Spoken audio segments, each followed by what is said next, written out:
हम इतिहास के पेपर 1 का जो 16 जून 2023 को हुआ था उसको आज सॉल्व करेंगे। तो हम शुरू करते हैं क्वेश्चन नंबर 6 से पेपर 1 का। इसमें लिखा है हम अंग्रेजी हिंदी दोनों में बताएंगे, ठीक है। इंग्लिश मीडियम वाले इंग्लिश मीडियम में देखेंगे, हिंदी मीडियम वाले हिंदी में। दोनों क्वेश्चन हूबहू वही पेपर ही है, कोई चेंजिंग नहीं है, सेम टू सेम क्वेश्चन वही है। इससे आपको भी एक सहूलियत मिलेगी कि हम पेपर को सॉल्व कर पा रहे हैं, पेपर को देख पा रहे हैं कैसा पेपर आता है। कोई बना बनाया नहीं है, ना तो अपना क्वेश्चन डला है, सब आयोग का है। वैसे अपना बनाने क्वेश्चन कुछ बचा ही नहीं है, इतने सारे पेपर हो गए हैं। अगर हम इसमें से 10 या 15 अनसॉल्व पेपर को सॉल्व कर लेते हैं तब भी हमारा कम से कम 30 से 40 क्वेश्चन आने की फुल गारंटेड रहती है, बशर्ते हमें ढंग से सॉल्व करना होगा। चलते हैं क्वेश्चन पर। पहला है, in which method of collaborative learning the main purpose in to develop listening skill in the student, circle of voice, problem of solving, fishbowl strategy, jigsaw strategy. कहे सहयोगात्मक अधिगम की किस विधि में विद्यार्थियों के श्रवण कौशल को विकसित करने प्रयोजन है।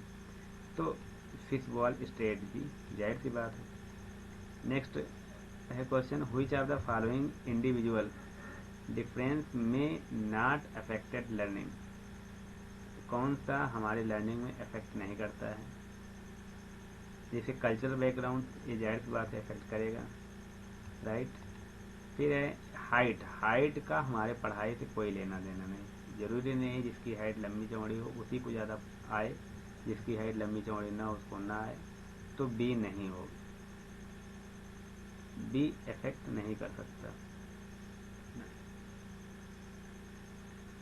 राइट। फिर है ब्लड ग्रुप, ब्लड ग्रुप मतलब आपका कोई भी ब्लड ग्रुप हो, E, A, E, I, O, तो उससे आपकी पढ़ाई से क्या लेना देना।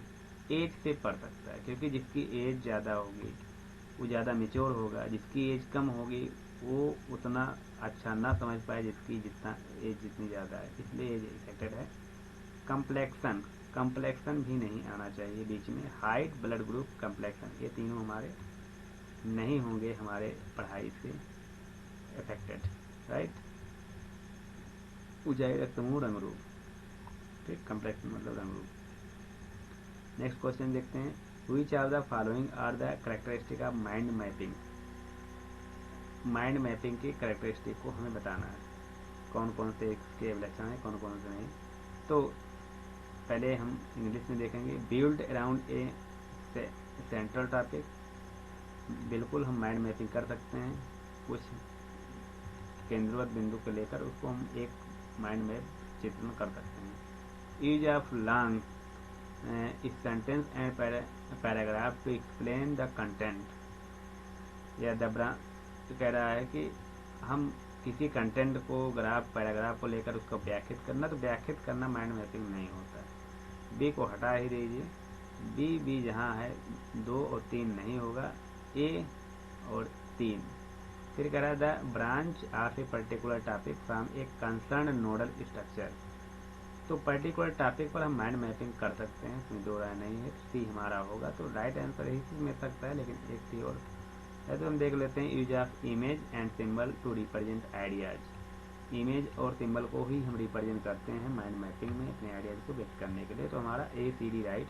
हिंदी में देख लेते हैं, मन चित्रण के विलक्षण क्या है, तो केंद्रीय विषय वस्तु के प्रता निर्मित होना चाहिए, निर्मित मतलब है कि माइंड मैपिंग बनना चाहिए।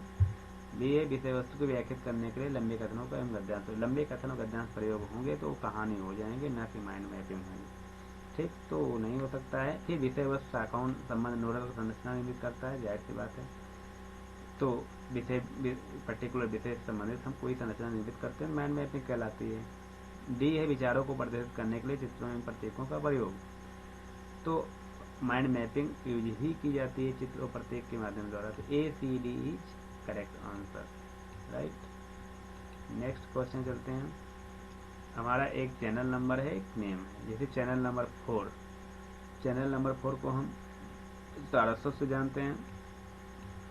फिर चैनल नंबर 5 को हम प्रबंधन से जानते हैं, चरण नंबर 6 को हम विधि से जानते हैं, चरण नंबर लास्ट को हम कौटिल्य से जानते हैं। तो इस तरह हमारा 1 का 3, 2 का 1, C का 4 और D का 2। तो ये हमारा सही होगा, A का 3, B का 1, C का 4, D का 2। तीसरा आंसर सही है। हिंदी में वही लिखा है जो अंग्रेजी में लिखा है। नेक्स्ट क्वेश्चन है, which of the following is a benefit using rubrics for evaluation. मतलब मूल्यांकन हेतु अनुष्ठान क्रम के प्रयोग के लाभ कौन कौन से हैं। पहला है greater case of grading, grading की महत्तम सुगमता, इंक्रीज कंसिस्टेंसी इन ग्रेडिंग, या हम अपनी ग्रेडिंग में बढ़ती क्षमता देखें, या इंक्रीज सब्जेक्टिविटी व्यक्तिपरकता देखें, ग्रेटर टेस्ट सिक्योरिटी देखें, महत्तम परीक्षण सुविधा देखें, तो हमारा यहाँ इंक्रीज कंसिस्टेंसी ऑफ ग्रेडिंग मिलेगा, क्योंकि मूल्यांकन के लिए हमें जो अनुक्रम प्रयोग होंगे लाभ के लिए वो यही होंगे। नेक्स्ट क्वेश्चन है, according to the UGC regulation 2018 on plagiarism, similarly आप 42% refer to which of the following level of plagiarism. कह रहा है कि साहित्यिक चोरी पर विश्वविद्यालय अनुदान आयोग 2018 के अनुसार 42% समरूपता साहित्यिक चोरी कौन सी कहलाए, किस स्तर की। तो हमारी पहली स्तर की चोरी होती है 0 से 10 तक, 10 के ऊपर 40 तक जाए, 40 50 तक करें तो वो दूसरी हो जाती है, 10 से 50, 50 से 70 या 80 जाएंगे तीसरी, उसके ऊपर हमारी नेक्स्ट लेवल की आती है। तो ये दूसरा इज राइट आंसर होगा। नेक्स्ट क्वेश्चन है, प्रश्न जो एक माप की अवधारणा के लिए अभिकल्पित किया गया है, क्या वह वास्तविक रूप से उस अवधारणा को अभिव्यक्त करता है या किससे संबंधित है। यह हिंदी में इंग्लिश देखें, the question of whether a measure that is devised for a concept really does reflect the concept that is supposed to be denoting relates to. तो ये मेजरमेंट ऑफ वैलिडिटी होगा। नेक्स्ट क्वेश्चन है assertion और reasoning का, कह रहा है कि survey conducted over the internet have witnessed a huge growth since the late 90। फिर रीजन है because internet user always constitute an unbiased sample of the population. पहला तो सही लग रहा है, कह रहा है सर्वे conducted over the internet with witnessed a huge growth since 1990। मतलब 1990 के दशक में के बाद इंटरनेट पर संचालित सर्वेक्षण में भारी वृद्धि, जाहिर सी बात सच है। बट इंटरनेट प्रयोक्ता सदैव जनसंख्या के एक निष्पक्ष प्रदर्शन को बताते हैं, जरूरी नहीं है। हम देखते हैं इंटरनेट के यूज से कितना गलत कितना सही कुछ आता रहता है, तो निष्पक्षता बहुत कम ही रहती है। तो ये सही है, बी कारण रॉन्ग। नेक्स्ट क्वेश्चन है, जजमेंटल सैम्पलिंग क्या है। तो हम प्रपोसिव सैम्पलिंग भी कहते हैं, या हिंदी में कहें तो हम संप्रजनात्मक कहते हैं, ठीक। जजमेंटल को विवेक सम्मत प्रचयन भी कहते हैं हिंदी में। नेक्स्ट है variation in the time series data would be best represented by ए।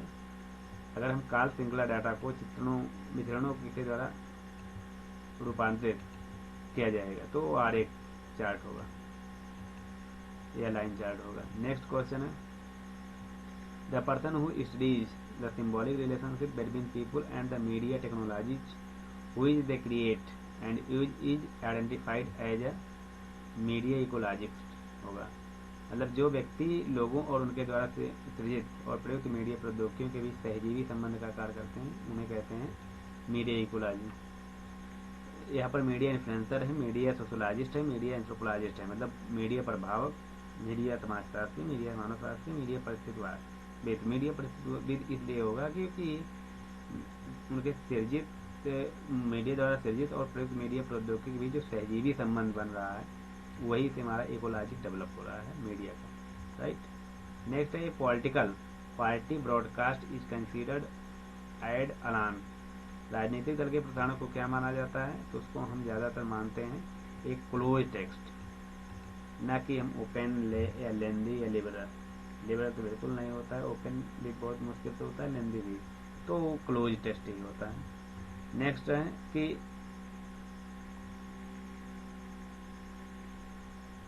हिंदी में देखें द बिल्डर वो Buddhist concept of interpersonal communication emphasis flexible morality या टोटल आइसोलेशन या सेंसिटिव यूज ऑफ लैंग्वेज या ट्रूथफुलनेस या अचीवमेंट ऑफ कॉन्शियसनेस। तो ये total isolation पूर्ण रूप से अलगाव हो, बिल्कुल गलत है। फ्लेक्सिबल मोरालिटी हो, लचीली नैतिकता हो, ये भी सही नहीं है। हमारा यही सेंसिटिव यूज ऑफ लैंग्वेज का हम सेंसिटिव यूज करेंगे, संवेदनशील भाषा का प्रयोग करेंगे और सत्यता भर भर के होगी और सर्वसम्मति की प्राप्ति होना भी जरूरी है। तो CDE करेक्ट आंसर हमारा यहाँ पर सी वाला तीसरा आंसर सही होगा। नेक्स्ट क्वेश्चन चलते हैं। कह रहा है the Hindu view of communication is based on the प्रेस्पेक्ट the reality is undivided. According to the ancient Hindu view, language is a mean to acquire knowledge। कह रहा है कि संचार के संबंध में हिंदू दृष्टिकोण इस सिद्धांत पर आधारित है कि अर्थात अविभाज्य होता है। प्राचीन हिंदू दृष्टिकोण के अनुसार भाषा ज्ञान अर्जन का साधन है। दोनों को दोनों हमारा सही है। नेक्स्ट क्वेश्चन है कि भारत भर्तृहरि भट्टनायक पाणिनि, इनको हमें मिलाना है। एक तरफ है हमारे स्कॉलर विद्वान हैं, दूसरी तरफ हमारी इनके कॉन्सेप्ट हैं। तो भर्तृहरि को हम मिलाएंगे रास सिद्धांत से, रास थ्योरी से, और वो भरत को मिलाएंगे रास सिद्धांत से, भर्तृहरि को मिलाएंगे भाषण सिद्धांत से या स्पीच थ्योरी कह लें, और भट्टनायक को मिलाएंगे हम साधारणीकरण से या हिंदी में यही कहेंगे न कि जनरलाइजेशन कहेंगे। पाणिनि को मिलाएंगे व्याकरण से। मतलब डी का 1, ए का 3, भर्तृहरि भाषण और भट्टनायक साधारणीकरण और पाणिनि व्याकरण। मोस्ट इम्पोर्टेंट आया करते हैं क्वेश्चन। ये मैथमेटिक्स के जो मैथमेटिक्स सर पढ़ेंगे इसको हल कराएंगे। बहुत इजी क्वेश्चन होते हैं जो कि हर एक छोटे सी मैथ जानने वाला व्यक्ति हल कर सकता है। ये 2-4 क्वेश्चन हर वर्ष आया करते हैं जो कि मार्क को हमारे बढ़ाते भी हैं, बहुत इंपॉर्टेंट है। हमें इसको आसानी से सॉल्व भी कर लेना चाहिए। इन अ सर्टेन कोडिंग लैंग्वेज, आन को हम 210 लिख रहे हैं, ऑफ को लिख रहे हैं 540। तो जाहिर सी बात है मल्टीपल हुआ है और शायद इसकी नंबरिंग करी गई हो, चाहे उल्टे वर्णमाला से अल्फ़ाबेट से चाहे सीधे अल्फ़ाबेट से, तो ये मल्टीपल हुआ है। तो इसे इंस्टेड का मल्टीपल करेंगे, जो आएगा वही हमारा उत्तर होगा। बहुत ईजी है, राइट। नेक्स्ट क्वेश्चन चलते हैं। कौन कौन से कथन एक दूसरे के विपरीत हैं, इसको हमें बताना है। ये अब हम पहुंच गए लॉजिकल रीजनिंग में। जैसे all movie are thriller, some movie are not thriller, और फिर है no movie are thriller some movie. जैसे AEIO, ऑल मूवी में ऑल का हमें अपोजिट जाएंगे तो हमें ऑल का नो होना चाहिए। ए हमारा इसका नो मूवी आर थ्रिलर, कोई भी चर्चित रोमांचकारी सभी चर्चित। ये भी अपोजिट है और सम नाट है नहीं, इसमें सम नाट भी हो जाता। Some movie are not thriller, ये भी अपोजिट है बट ये मोस्ट एप्रोप्रिएट है। ए और सी एक दूसरे के कंट्राडिक्टरी बता रहे हैं, विपरीत हैं। खैर हमारा यहाँ पर कोई भी चर्चित रोमांचकारी नहीं होता है, ये भी सम नाट वाला लिया सकता है। तो सम नाट में हमारा आएगा ए और बी। ए और बी है भी नहीं, इसलिए हमारा ए और सी पर जाएगा, राइट। नहीं तो हम ए बी पर कंट्राडिक्टरी है वही पर, ये कंट्रेरी है बट अपोजिट है, इसलिए हम ले रहे हैं। नेक्स्ट है सम, हिंदी अंग्रेजी दोनों में है। अंग्रेजी में देखते हैं कि कह रहा है कि some trucks are not polluting vehicles is given as false. मतलब कुछ ट्रक पॉल्यूशन नहीं फैलाते हैं, गलत दिया है। But which of the following statement can be immediately inferred to true. ये रॉन्ग है तो इसको इमीडिएटली राइट कौन कहेगा ये बताना है। ऑल ट्रक कह रहा है सम ट्रक आर नॉट, मतलब सम नॉट को हम ऑल पे ले जाकर कह सकते हैं। All truck are not polluting vehicles, all truck non आ गया तो ये हमारा ऑल होगा नहीं, ये कैंसिल हुआ। दूसरा है are truck are polluting vehicle, तो इस सम ट्रू आर सम नाट का उल्टा होता है, मतलब ओ का अपोजिट ए होता है, तो हमारा बी होगा यहाँ पर। नेक्स्ट पे देखते हैं, फिर कह रहा है सम ट्रक आर पॉल्यूटिंग व्हीकल, तो ये सम नाट जो है ये फॉल्स है, और हमारा सम जो होगा वो पॉजिटिव होगा, तो सी बी वाला भी होगा। फिर आल पॉल्यूटिंग व्हीकल आर ट्रक, तो आल पॉल्यूटिंग ट्रक कह रहा है, जबकि हमारा सम ट्रक क्वेश्चन है, तो ये डी नहीं होगा, केवल B C. Very simple, logical reasoning जल्दी पढ़ाएंगे। हिंदी में भी वही है कि कुछ ट्रक प्रदूषण करने वाले नहीं होते हैं, ये गलत है, तो बताइए कौन सा कथन सत्य होने का तुरंत अनुमान लगाया जा सकता है। तो ये हमारा सभी ट्रक समनाट का होता है सम वो आल, और कुछ ट्रक है समनाट का हमारा सम भी होता है, अपोजिट में ट्रू, तो यही होगा। नेक्स्ट क्वेश्चन है, which of the following statement is logically equivalent to statement, कौन इसके इक्विवेलेंट है, ये पूछ रहा है। ऑल फिलासफर आर रियलिस्ट, मतलब सभी फिलासफर यथार्थवादी होते हैं, तो इसके इक्विवेलेंट और कौन सा है। तो नो फिलासफर आर नॉन, ये भी दो निगेटिव मन का एक पॉजिटिव बनाते हैं, तो एक तो हो गया, ये भी होना चाहिए। फिर है no realistic are non philosopher, no realistic कोई यथार्थवादी फिलासफर नहीं है, ये गलत है। हमें पूछ रहा है आल फिलासफर से संबंधित, no realities are non philosopher, तो ये तो बिल्कुल नहीं होगा। No non philosopher are non reality, ये दो नेगेटिव एक नेगेटिव, मतलब एक पॉजिटिव एक माइनस, ये भी नहीं होगा। नो नॉन रियलिटी और नॉन फिलोसफर, यहाँ पर केवल एक कोई भी दार्शनिक गैर यथार्थवादी नहीं होता, राइट। तो यहाँ पर केवल एक क्वेश्चन आंसर सही होगा। नेक्स्ट, मैंने XYZ देश के राष्ट्रपति का संसद में दिए गए भाषण को सुना है, उससे मैं अवश्य निष्कर्ष निकालता हूँ कि वे निष्प्रभावी वक्ता हैं। कौन से कथन का तर्क दोष है। तो यहाँ पर कह रहा है कि XYZ के राष्ट्रपति का संसद में दिए गए भाषण को सुना है, उससे में यह अवश्य निष्कर्ष निकलता है कि वह एक निष्प्रभावी वक्ता है।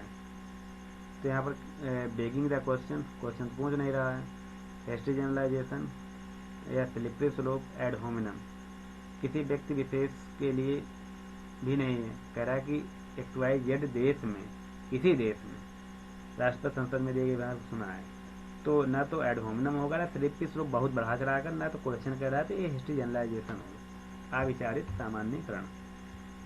लगभग क्वेश्चन आया करता है इन सबसे पहले चीज से, तो पढ़ना आवश्यक है।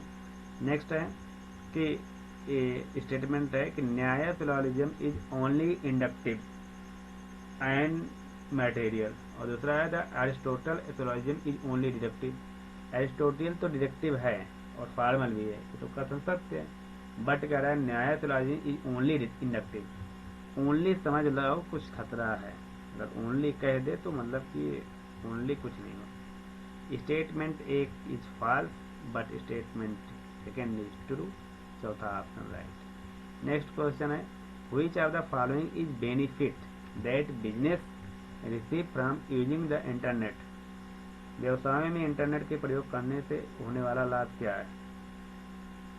तो पहला है easier use of satellite radio, satellite radio का प्रयोग सरलता से हो जाता है। फास्टर कनेक्शन विद सप्लाई, आपूर्तिकर्ताओं के साथ तुरंत संपर्क होता है। इम्प्रूव्ड मेथड ऑफ मैन्युफैक्चरिंग, विनिर्माण की विधियों में सुधार होता है। The ability to call employees on the road, सड़क पर कर्मचारियों से बात करने की क्षमता होती है। तो हमारा यहाँ पर व्यवसाय में इंटरनेट प्रयोग से होने वाला लाभ है कि हमें संपर्क जो होता है तुरंत हो जाता है, तो B right, faster connection with supplier. Next question है कि consider the equation L plus M is equal to N where L is इतना N इज इतना। तो यहाँ पर M का मान पूछ रहा है, L और N दिए गए हैं, तो ये हमारी बाइनरी है, बाइनरी से इसको हम नंबर में बदल लेंगे। नंबर में बदलने के बाद L का मान आएगा, फिर उधर N का मान आएगा, L और N का मान आएगा तो N का मान अपने आप निकल जाएगा।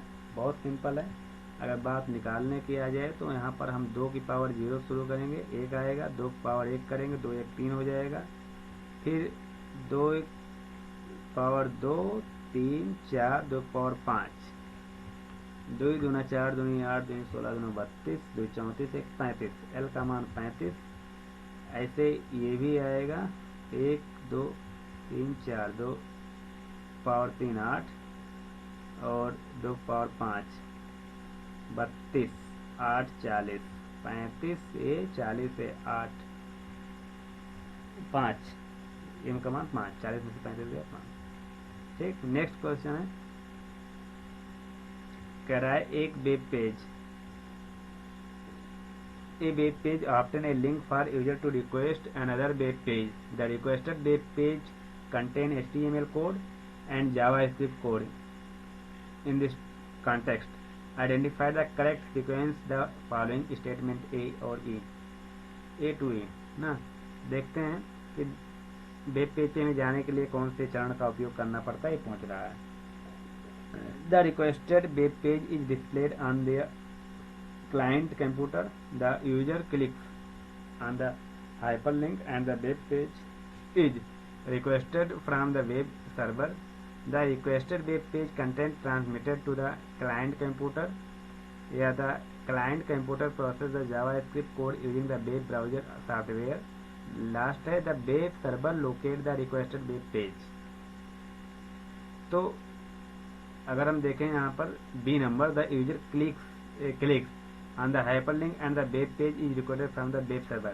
लिंक से हम वेब पेज पे जाएंगे, पहला तो करेक्ट हुआ बी वाला। उसके बाद है the web server locate the requested web page, link से सर्वे वेब पर जाएंगे साइट पे, उस वहां से हम पेज पे जाएंगे, ये सही हो गया। लास्ट नेक्स्ट है हमारा the requested web page content is transmitted to the client computer, जो हमें कंटेंट मिलेगा उसको हम क्लाइंट कंप्यूटर पे भेजेंगे। नेक्स्ट है the client computer process the JavaScript code using the web software, तो क्लाइंट जो है यूज करेगा जावास्क्रिप्ट और वेब ब्राउजर का। फिर लास्ट में हमारा आता है requested web page is displayed on the client computer, तो क्लाइंट कंप्यूटर पे लास्ट में उस वेब पे दिखा देगा। ठीक, लास्ट हमारा BCDA is a right. Hindi में वही है, एक वेब पेज प्रयोगता को लिंक पर जाने के लिए दूसरे वेब पेज खोलने के लिए आमंत्रित करता है। निवेदित वेब पेज में HTML कोड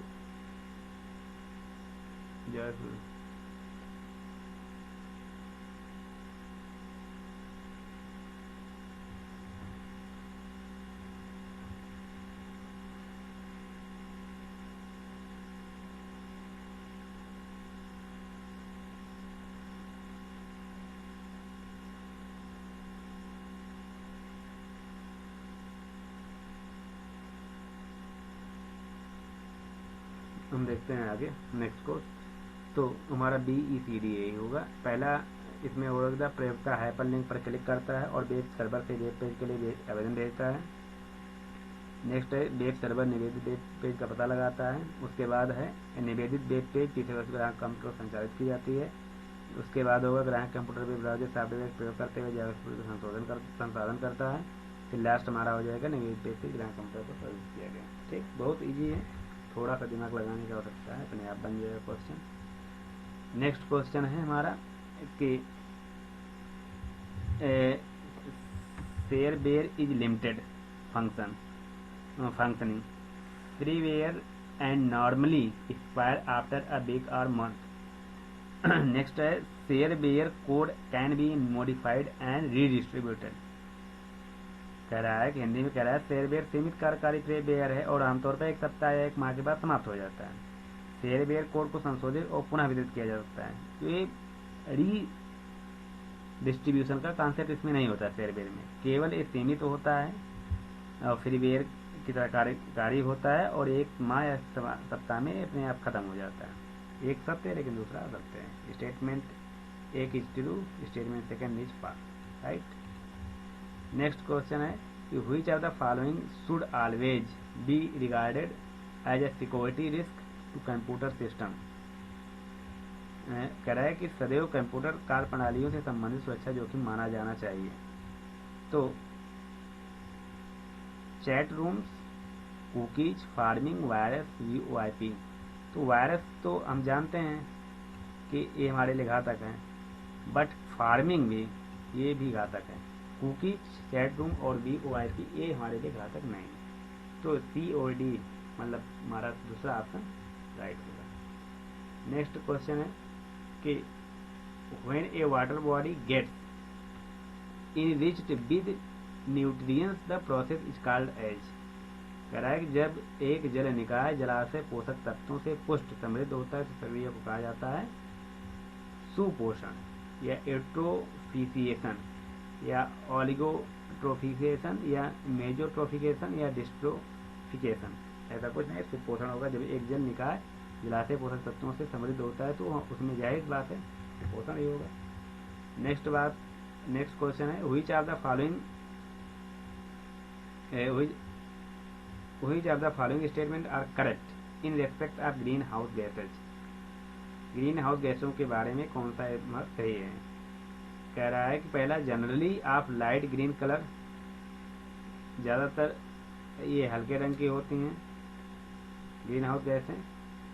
और दूसरा कह रहा है they absorb thermal radiation imitated by Earth, वे पृथ्वी से उत्सर्जित तापीय विकिरण को अवशोषित करती हैं। और नेक्स्ट है कि water vapour is a green house gas है, वाटर वेपर भी हमारी ग्रीन हाउस गैसें होती है। Green house gas global warming को बढ़ाती है, वो ग्रीन हाउस गैस के कारण भूमंडलीय ऊष्मण होता है। और NH3 is a green house gas, ammonia green house gas है। तो ये हटा दीजिए, ये ग्रीन हाउस गैस नहीं है, राइट। अब हमारा ना ये होगा ना ये होगा, ABCD BCD इसी में देखना है।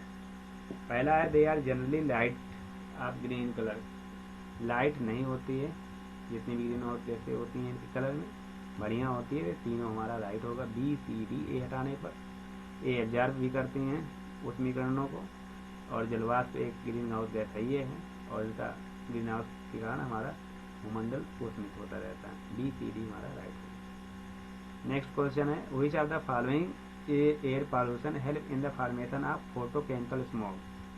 वायु प्रदूषक प्रकाशक रसायन धूम कोहरे के निर्माण कर सकता है। क्या कर सकता है, कार्बन मोनोऑक्साइड कर सकता है, मीथेन कर सकता है, ऑक्साइड ऑफ सल्फर कर सकता है, ऑक्साइड ऑफ नाइट्रोजन कर सकता है। तो जाहिर सी बात है मोनोऑक्साइड तो बनाएगा ही, जो धूम कोहरे की सहायता से बनते हैं वायु प्रदूषक वो CO रखते हैं, कार्बन मोनोऑक्साइड, और नाइट्रोजन के ऑक्साइड होते हैं, सल्फर के ऑक्साइड और मीथेन ये नहीं होते हैं। तो हमारा 1 और 4 यहाँ पर दोनों राइट होगा। नेक्स्ट क्वेश्चन है प्राकृतिक यूरेनियम किस यूरेनियम समस्थानिक के संकेतन को संवर्धन प्रक्रिया द्वारा बढ़ाया जाता है, या हिंदी अंग्रेजी में देखें through enrichment process concentration of which uranium isotope is increased in the natural uranium. तो एक है वो uranium 235। 3RS is used for the mitigation of solid waste or reduce, reuse या रिस्ट्रिक्ट, इसी को हम RS के नाम से जाने देते हैं। अगर हिंदी में बात करें तो 3R का प्रयोग किस अक्षर के लिए किया जाता है, तो रीड्यूज, रीयूज, रिस्ट्रिक्ट, यही वो रिस्ट्रिक्ट नहीं recycle, reduce, reuse, reduce, reuse, recycle, restrict और रिकवर छोड़ दो, हमारा तीनों सही होगा, BCOD। ठीक। नेक्स्ट है स्वाधीन भारत का प्रथम शिक्षा आयोग कौन सा था, या which was the first education commission of the independent India. तो वह था राधा कृष्णन कमीशन, पहला आयोग यही था, राइट। नेक्स्ट है कि the national education policy document of 1986 revise 1992 suggested, 1992 में संशोधित 1986 की राष्ट्रीय शिक्षा नीति का दस्तावेज सुझाव दिया था। तो सुझाव था यही कि use of multimedia for a distance education, दूरस्थ शिक्षा के लिए मल्टीमीडिया का प्रयोग, मतलब बहुत सारे माध्यमों का प्रयोग, जो कि आजकल हमें चैनल के माध्यम से मिल भी रहा है। नेक्स्ट क्वेश्चन है कि the committee for the evaluation of the new education policy recommended that no university in India should have more than affiliated college. नई शिक्षा नीति विकास संबंधी समिति की सिफारिश ने की भारत में किसी भी विश्वविद्यालय में कि इतने से अधिक कॉलेज संबंध नहीं होंगे, मतलब 100 से अधिक कॉलेज संबंध नहीं होंगे। इसीलिए अभी हमारे यहाँ के मुख्यमंत्री भी कहे कि अब हर जिले में यूनिवर्सिटी होनी चाहिए। इसी तरह से यूनिवर्सिटियाँ और भी खोले जाएंगे, राइट। तो चौथा ऑप्शन हमारा सही होगा। Which of the following universities have their location in Bihar. Hindi में कहें कौन से विश्वविद्यालय बिहार में स्थित है, तो वल्लभी, विक्रमशिला, कटक, उदंतपुरी। तो हमारा यहाँ पर विक्रमशिला यहीं पर है बिहार में, और उदंतपुरी यहीं पर है। वल्लभी ये यहाँ नहीं है ना, ये श्रीधन कटक, श्रीधन्य कटक ये है, राइट। बी और डी केवल राइट होगा। नेक्स्ट क्वेश्चन है which of the following universities their established in the year 1857। 1857 में कौन कौन सी यूनिवर्सिटियाँ इस्टेब्लिश की गई थी, तो बॉम्बे, मद्रास, कलकत्ता, ये तीनों यूनिवर्सिटियाँ बनाई गई थी। तो हम ए बी सी को सही कहेंगे, ए बी सी हमारा दूसरा आंसर इज राइट। पैसेज है, पैसेज को पढ़ लेते हैं, उसके बाद इसका आंसर करते हैं। पहले क्वेश्चन देखेंगे, लंदन किसके कारण बदबू कुहासे का शहर बना। और ऑप्शन दिए घरों में जलने वाली आग, ठंडा तापमान, कोयला दहन, वायु में नमी की अधिकता। खैर हम उत्तर पहले से लगाए हैं, लेकिन हम पढ़ के देखेंगे कौन सा हमारा सही बैठ रहा है। मानव की कोई गतिविधि ऐसी नहीं है जिसका पर्यावरण पर कोई प्रभाव नहीं पड़ता है। सदियों से समाज को कई प्रकार की पर्यावरण क्षति झेलनी पड़ी है, जिससे अग्नि जलाने को प्राचीन अनियंत्रित तरीकों से पैदा हुए प्रदूषण की भूमिका को कोई कम नहीं रोम है। बदबूदार कुहासे का शहर बना है किसकी वजह से, तो सदियों नहीं सर्दियों होना चाहिए, राइट। जिसमें जलाने के प्राचीन अभियांत्रिक पैदा हुए हैं, जिससे प्रदूषण कम नहीं हुआ है। इसे कह रहा है ब्रिटेन वासियों में झोपड़ियों में आग जलाने का प्रावधान था, ने पाया धुआं स्वास्थ्य के लिए खतरनाक है। और मानव कपालों का परीक्षण करने पर गड्ढा पाया जो कोटरसोज बारम्बार तक प्रतीक है। तो जाहिर सी बात है बदबूदार कुहासे का मतलब है कोयला जब जलेगा तो कुहासा बनेगा, यही है, ना कि घरों में जलने वाली आग, ना कि वायु नमी में दिखता, न कोयला दहन से ज़्यादा कुछ बदबूदार कुहासे आते हैं। तो वही हमारा राइट होगा। नेक्स्ट क्वेश्चन है 1580 से 1680 के बीच लंदन में कोयलों का आयात कितना बढ़ा। मामूली सा, गैर महत्वपूर्ण रूप से, नगण्य रूप से, महत्वपूर्ण रूप से। तो 1580 1680 के बीच लंदन कोयले में 20,000 टन से 3,60,000 टन के टन प्रति वर्ष हो गया। लंदन बदबूदार कुहासे का शहर लिखा है, बदबूदार कुहासे, तो वही कोयला की खपत के कारण ही हुआ है। पहला वाला जो था वही था। वैसे हम जनरली देखें तो वही राइट जाता हमारा। बट ठंडे तापमान में नम वायु कोयला दहन में मौजूदा कण पर नमी समय से 1992 में घटना के बाद ही लुप्त हो गए। 20 मील अर्धव्यास के दायरे में कुहासे पर कारण वातावरण अपारदर्शी हो गया और पाया गया 13 दिसंबर 1992 में सप्ताह में मौतों की साधारण साप्ताहिक संख्या में 2851 मौतों में बढ़ोतरी हुई। इससे 1956-1968 के स्वच्छ वायु में मुख्य तौर पर शहरों के धुओं पर कार्रवाई की गई, जो कुहासे की आपदाओं नियंत्रण अधिनियम 1974 लाया गया और पर्यावरण सुरक्षा के अंग वायु गुणवत्ता व्यापक सुधारों की व्यवस्था से बड़ी कार्रवाई हुई। 20वीं सदी के दौरान यूरोप और उत्तर अमेरिका में इसी तरह के अनुभव हुए। तो कह रहा है कि कोयले का आज कितना बड़ा, 20,000 से 3,60,000 बढ़ना मतलब एक महत्वपूर्ण रूप से बढ़ा है, राइट। नेक्स्ट क्वेश्चन हमारा, हम हिंदी में इसको देख रहे हैं, अंग्रेजी में और आसान है।